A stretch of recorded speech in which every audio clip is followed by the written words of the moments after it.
नमस्कार, NMF news पर आप सभी का बहुत स्वागत। मैं हूं आपके साथ अभिषेक पुंडीर। महाकुंभ 2025 में अभी 10 दिन का समय बाकी है। 26 फरवरी तक ये चलने वाला है और 50 करोड़ से ज्यादा लोग अब तक स्नान कर चुके हैं। कई देशों की आबादी भी नहीं है, सुपर पावर अमेरिका की भी इतनी आबादी नहीं है जितने लोग यहां दर्शन कर चुके हैं, स्नान कर चुके हैं। लेकिन लगातार हमने देखा कि किस तरीके से कुंभ में ज्यादा लोगों के आने से व्यवस्थाएं कई बार चरमराई हैं। सबसे पहले आग लगी, हालांकि कोई हताहत नहीं हुआ। मौनी अमावस्या के दिन लगभग 8 करोड़ लोग जिस वक्त वहां पहुंचे, भगदड़ मची और लगभग 30 लोगों की मौत की खबर सामने आई। उसके बाद फिर एक बार वहां आग लगी, उसके बाद फिर लगभग सड़कों पर 150-200 किलोमीटर लंबा जाम लगा, जिसके बाद योगी आदित्यनाथ बेहद गुस्से में नजर आए और एडीजी जो प्रयागराज थे और एडीजी ट्रैफिक को उन्होंने कड़ी फटकार लगाई, जिसके बाद व्यवस्थाओं को सुचारू किया जा सका।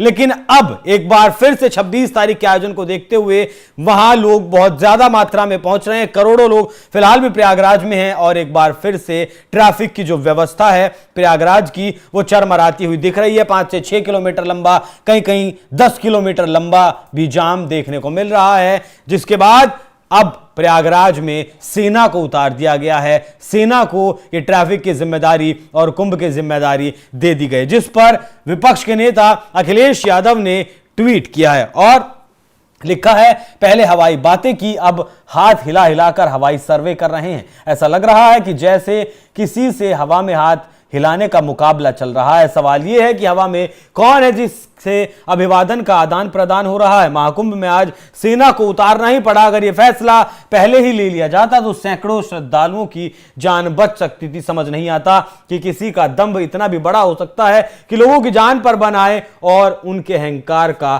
सिंहासन टस से मस नहीं होता। शायद अखिलेश यादव जो 2013 में प्लेटफॉर्म पर स्टेशन पर भगदड़ हुई थी, जिसमें लगभग 48 लोगों के मरने की खबर आई थी, उस घटना को भूल गए। और शायद अखिलेश यादव ये भी भूल गए कि 60,000 से ज्यादा पुलिसकर्मी पहले से ही कुंभ की व्यवस्था को संभाल रहे थे। मौनी अमावस्या से पहले भी यही लोग संभाल रहे थे इन व्यवस्थाओं को और मौनी अमावस्या पर भी जिस तरीके से जो भगदड़ हुई और उसे जितनी जल्दी से, जितनी तेजी से उस पर काबू पाया गया, उन्हीं पुलिसकर्मियों ने इस पर काबू पाया था। सेना पहले भी वहां काम कर रही थी लेकिन उसकी संख्या उतनी नहीं थी, लेकिन अब सेना की संख्या कुंभ में बढ़ा दी गई है, जिसने ट्रैफिक की व्यवस्था, कुंभ की व्यवस्था को संभाल लिया। यहां विपक्ष के नेताओं से ज्यादा की बातों को छोड़कर यहां लोगों को भी व्यवस्थाओं पर ज्यादा ध्यान देना होगा और यह समझना होगा कि ये कार्यक्रम, ये आयोजन उन्हीं का है, उन्हीं लोगों को स्नान करना है और व्यवस्था भी उन्हीं लोगों को बनानी है। अगर यहां एक बात अखिलेश यादव की